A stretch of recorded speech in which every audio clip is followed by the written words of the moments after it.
Stuck at home? Make the most of the internet with NordVPN. As you're trying out new apps to save you from boredom, NordVPN will make sure that your data is always protected. And you can still travel, well, virtually, by connecting to VPN servers in almost 60 countries. Up for a new gaming challenge? Make sure that cyber threats don't get in your way. Feeling curious? Access the news from all over the world firsthand. NordVPN. Online security starts with a click.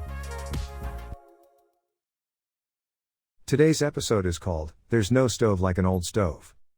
Fed up with chopping wood for Kate's old wood burner, Uncle Joe cooks up a scheme to buy a new stove, and then to get the endorsement of a famous restaurant critic, played by veteran English stage and screen character actor Alan Mowbray. Original air date, May 25, 1965.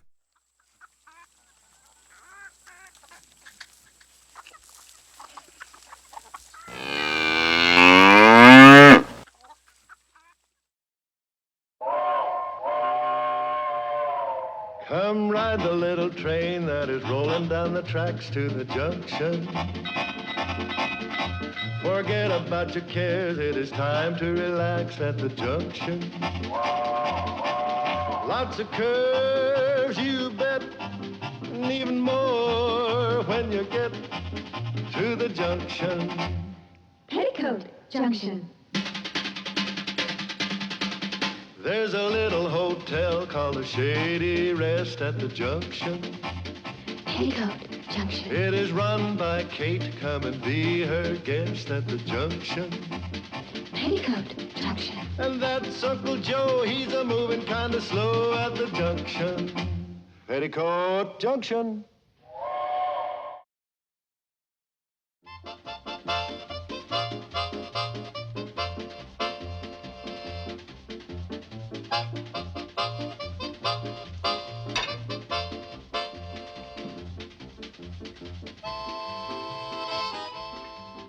Uncle Joe? Uncle Joe? Do you know where Uncle Joe is? Where? Show me.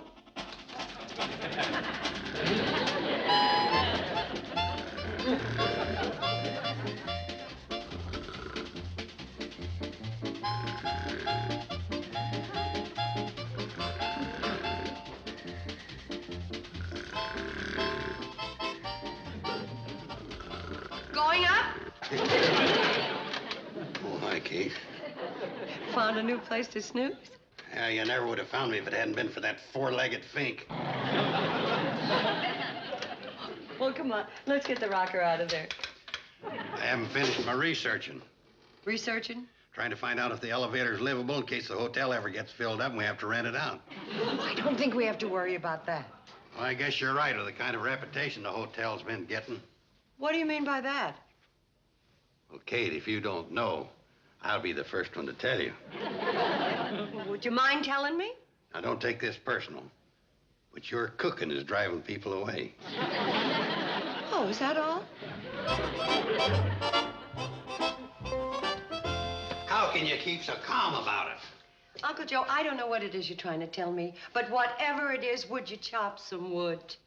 You hit the nail right on the head. And your head's going to be next unless you chop some wood. Hey, what's the sense of cutting wood for that stove when that's what's ruining your reputation? There is nothing wrong with that stove except it needs some wood. Hey, it's nice of you to stick up for it when it's what's ruining your cooking. I haven't had any complaints about my cooking from anybody, including you. Well, that's because I ain't no Lucius J. Penrose. Lucius J. Penrose. How did he get in this conversation?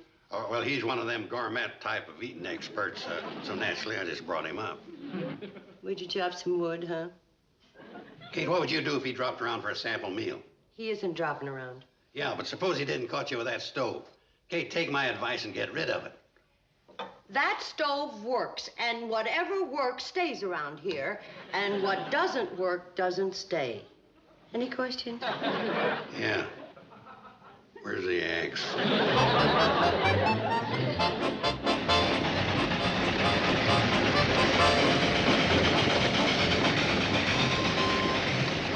Hey, Charlie, where is Airy Mule? Airy Mule? That's where this stamp is from. That's an air mail. You mean they sent it Airmail all the way from Airmule? That's a United States airmail stamp. Then how come we're carrying it by train?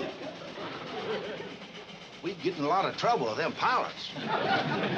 It goes by airplane to the county seat airport, and by bus to Hooterville, and from Hooterville to the Shady Rest by train. Well, how about that, Charlie? If it wasn't for our train, they couldn't carry the airmail. Your pressure's dropping, Floyd. Roger. You're over and you're out. If we're gonna fly airmail, we gotta talk airmail.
Hi, fellas. Hi, Kate. We brought the mail. Good. Where is it? In the words of the United States Post Office, neither rain in the sheets or a broom on the right can put stays in your appointed ground. Just deliver the letter, not the Gettysburg Address. Was that the Gettysburg Address? 2 cents due. Oh. There you are. I'll take it. It's for Kate. Lucius J. Penrose. Is that who it's from? Now, ain't that a coincidence? It sure is. How you know? Joe just said it was. Kate mentioned his name not more than a half hour ago. You mentioned it. Well, I knew it was somebody's coincidence. Who's Lucius Pembroke? Penrose. He's a famous gourmet. Oh, how about that? Do you know what a gourmet is? Of course. What is it? You tell him, Joe, and I'll see if you're right. Well, a gourmet's a feller that can tell fried chicken from fried rabbit without counting the legs. Right. Thanks for bringing the letter, fellas. Wait a minute, Kate. What does he say? Nothing. Didn't he say anything about accepting your invitation to drop out here for a sample meal? Then you did write to him. Oh, well, I might have dropped him a line. Mentioned your cooking. What for? You said it was terrible.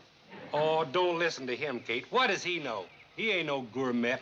No, he can't count. Hey, do you know what'll happen if Lucius Penrose puts his seal of approval on your cooking? You'll be famous. Why, eaters from all over will flock to your table and stuff themselves with your Lucius Penrose approved type of cooking. I don't need Mr. Penrose to approve my cooking. No, we approve it, and we're two of the biggest eaters around. Aren't you, Charlie? Thanks, Floyd. Kate, what them two freeloaders say don't mean nothing. But if Lucius Penrose eats your cooking and puts his sign out in front of the hotel, you're in. Kate, I figure the sign will go right here. What sign? Uncle Joe invited Lucius Penrose to eat here.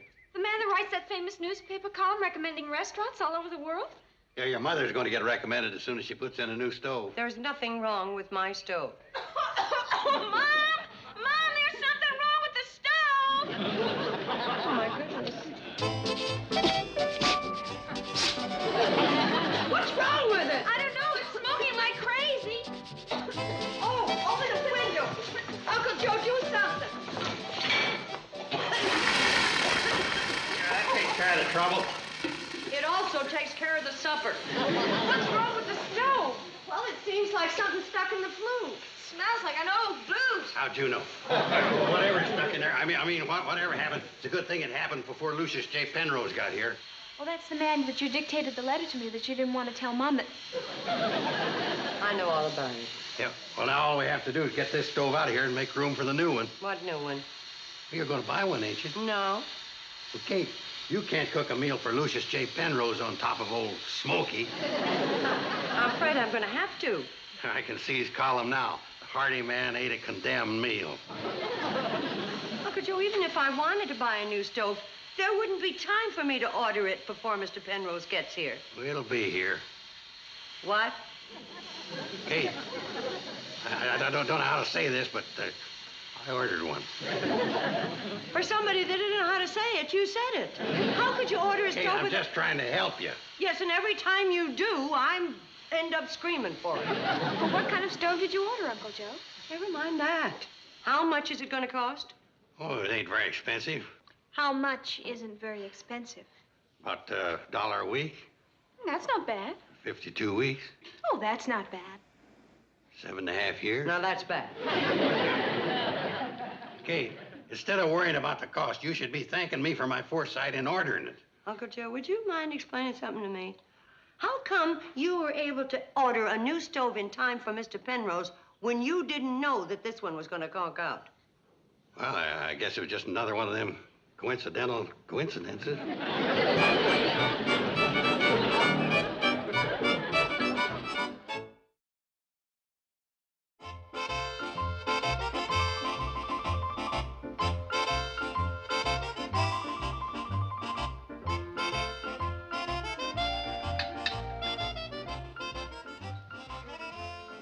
I trust everything met with your approval, Monsieur Penrose. I'm still alive. Is there anything I can get you? Yes, the chef. Call Robert. Oh, this will be such an honor for Robert to meet the great Lucius Penrose. I'm sure it will. Monsieur Penrose, did you enjoy the duck l'orange? Thank you for identifying that mess for me. I thought it was the mystery meal. You did not like it?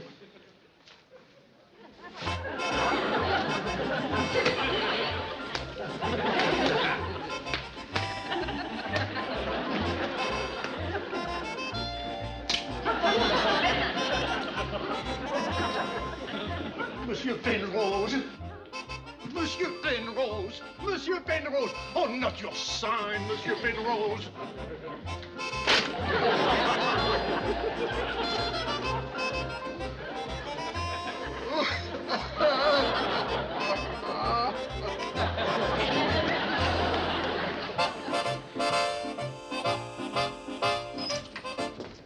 Sam, could I please use your phone? It's an emergency. What's wrong? Well, I got to stop a stove. A stove? Kate, you need a new one.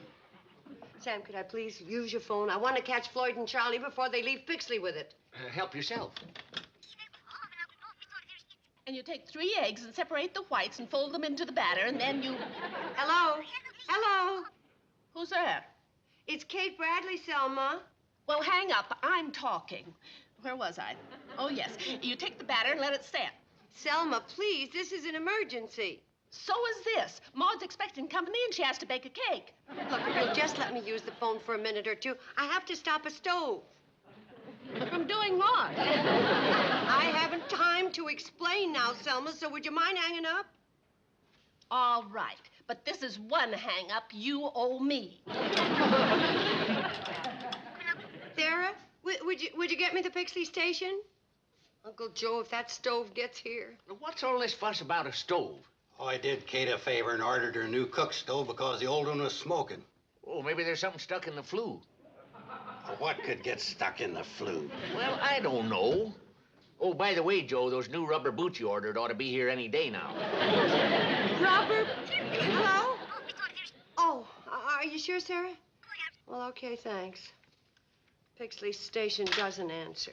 What time is it? 3 o'clock. They must have just left on their 12 o'clock run. All days to be on time. Maybe you can catch them before they pass Ben Miller's. Leave it in the oven for exactly 50 minutes, then take it out and sprinkle powdered sugar on it. And then let it set. Of course it's good. Well, I've been making this for years. It's my own private recipe. Selma, that's my recipe. I gave it to you. You did not give it to me. I certainly did, Maudie. That's my recipe. Maud, don't pay attention to her. Kate Bradley, you have no right to eavesdrop. Selma, you said you'd let me use the phone. Now, would you mind stop talking? Very well. Goodbye, Maud. I hope you enjoy my recipe. Sarah,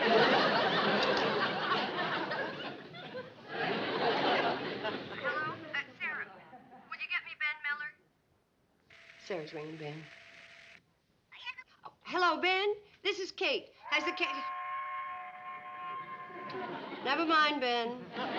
Hey, pass, Ben Miller. Kate, you've got nothing to lose by letting that stove get here. I haven't. Oh, there's a 14-day free trial on it. If you don't like it, you can send it back. Suppose I like it. Then you keep it. I can't afford to keep it. Then send it back. That's exactly what I'm gonna do if I can stop that train. Well, you better hurry up. They'll be passing Fred Ziffels any minute. Sarah? Sarah? It's Kate again. Would you try Fred Zippel's pig farm for me? You're not having much luck, Kate. Why, Selma Plout, you promised to get off the phone. I said I'd get off for talking. I didn't say I'd get off for listening. Sarah, ring it again. Fred isn't answering. Maybe he's out in Arnold's pen. Well, if he was, he'd answer. Arnold has an extension in his pen. Sarah, you better try Newt Kiley's, huh? Doesn't sound like he's home either. Keep ringing, Sarah. Hi, Kate. Hi, Floyd. Floyd, I've been trying to head off you and Charlie. We got your new stove on the train. Swell. Thanks, Sam. That's okay. Oh, I better let Selma know she can use the phone. And then when she couldn't get Fred Ziffel, she tried Newt Carlin. And Sarah rang his number and rang it and rang it. I was going to put a piece in the paper about this. By the time it comes out, it'll be old news. I should have sent it back. You've got 14 days. It's going to take us that long to put it together. There's more of it? Well, these are the instructions. I don't need any instructions. Look, why don't we call Harley Smith and let him put it together? He's an expert on stoves. Now, why pay him good money? I've been around stoves as much as he has. Yeah, but he works around stoves. You just sit around them. Take flange A. Flange A. Flange A. Insert flange A into slot C on side 1. A into C on side 1.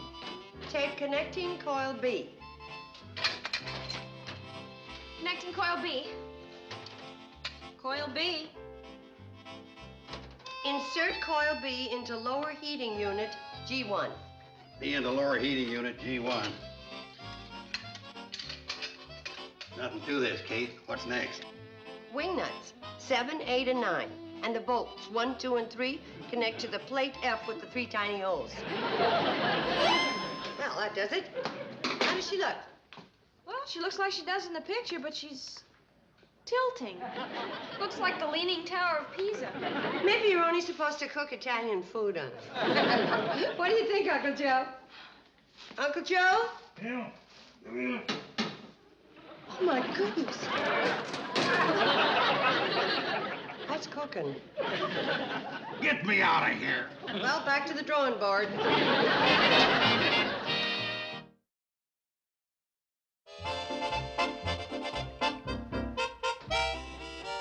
There you are, Kate. We got some parts left over. Oh, I guess the factory made a mistake and put in too many. What do we do now? All you gotta do is plug it in and start cooking. Oh, no, thank you. Here, you put it in the socket, Betty. I'm too young. Afraid, huh? Here, you show him, Kate. You show 'em. Maybe you were right about calling Harley Smith. Plug it in.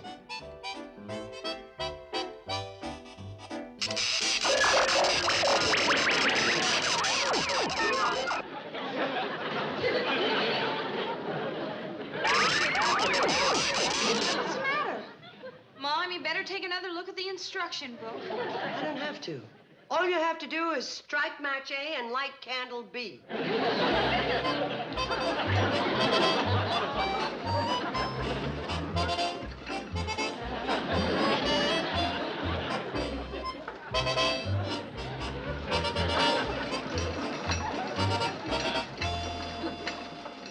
Joe? Oh, is that you, Harley? Harley ain't here yet. Kate said for you to keep pumping. She ain't finished cooking supper yet. What's she cooking? I don't know, but you'll be eating by candlelight. Ain't that romantic? Uncle Joe! You know, it's a good thing this happened. Good training for the contest. What contest? The Mr. Hooterville contest. What's that? No, it's the old Miss Hooterville contest. Oh, you mean where they give a prize to the girl with the best legs? Yeah, they found they didn't have enough girls for the contest this year, so they shifted it to the men. Oh, you think I could enter? With legs like those, they'd laugh you out of town. Oh. Of course, with a little exercise, you might stand a chance. You think so? Sure. Too bad you ain't got a bike. You know, they're talking about $50 first prize money. $50? $25 a leg. You don't know where I'd get a bike, do you, Joe? No, I'm afraid not. Hey, wait a minute. I ain't eligible. They'll probably want me to be the judge.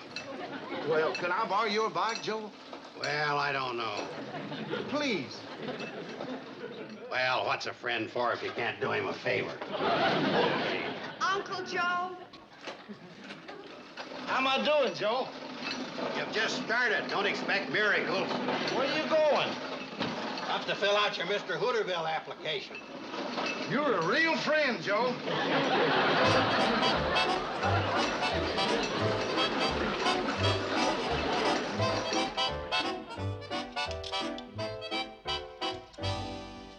That the best silver we've got? From the Waldorf. That's the best hotel in the county seat. Ain't you gonna put no flowers on the table? Oh, Mom's dusting the carnations. The roses are better. The wax melted. Where's the finger bowl? Mr. Penrose is coming. Uncle Joe, why don't you go and put on a tie? Hey, the train's coming. I heard it. Ain't you gonna put on a tie? Well, of course I'm good.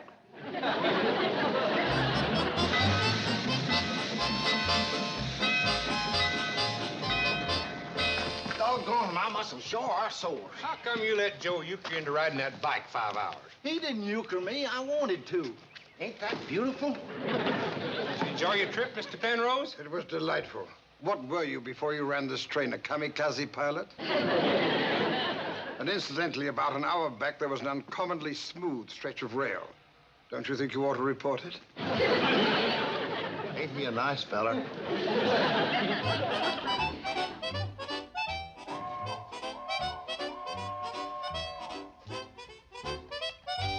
He's coming, Kate. Hurry it up. Don't worry, Uncle Joe. Now, girls, remember, you serve from the left and take from the right. Why? Are you superstitious? Attention. I am Lucius Penrose. Mr. Penrose, on behalf of the staff and the owners of this establishment, I welcome you to the Shady Rest, home of the fine cuisine and good cooking. Where is the dining room? Good grief, Louisa May Alcott and the Little Women. Mr. Penrose, this is Kate Bradley. The woman who's cooking is the principal feature of the Shady Rest Hotel, which you're going to put up a sign up in front of. And furthermore... Uncle Joe, would you please stop talking and say something? Those are the most sensible words I've heard since I arrived. When do I eat? Right this way, Mr. Penrose. This is the dining room? Yes, sir. Does the Smithsonian Institute know that you stole their furniture? Now, look here, Mr. Pinnose. Penrose is the name. But whatever it is, if you weren't my guest, there are a few things Kate, that I you're could... talking to Mr. Penrose. That's all right. I find it rather refreshing.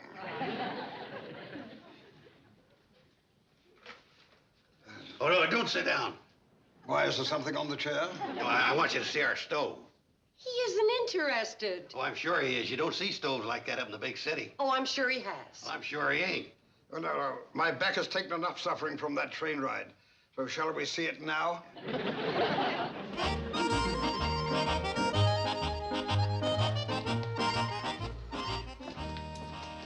There she is. What is this? That's my stove. Your stove? But how sad. How very, very sad. Sad? What do you mean, sad? That's the best stove you can buy for $1 a week. Yes, what a price to pay for civilization. Mrs. Bradley, for the past 15 years, every meal that I've had, every bit of food that I've eaten has come from a barren, faceless, mechanical monster like this. That's why, when I accepted your invitation, I was hoping for a real old-fashioned meal, cooked as only good food should be cooked, on a slow-burning wood fire. Well, if that don't beat a boot and the flu. Uncle Joe, get the axe. If Mr. Penrose came here for a wood-cooked meal, that's what he's gonna get.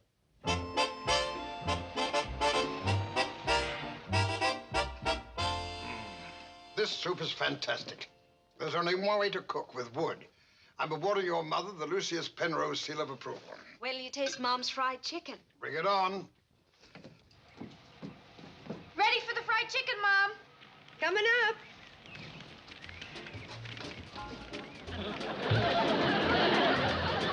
More wood, Uncle Joe. Oh, Kate.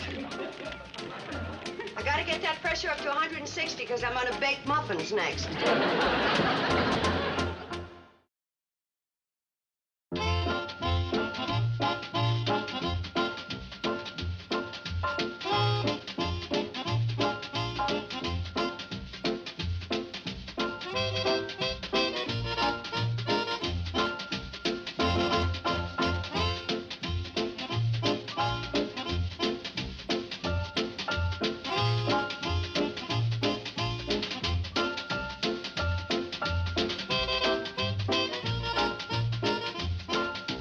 Petticoat Junction.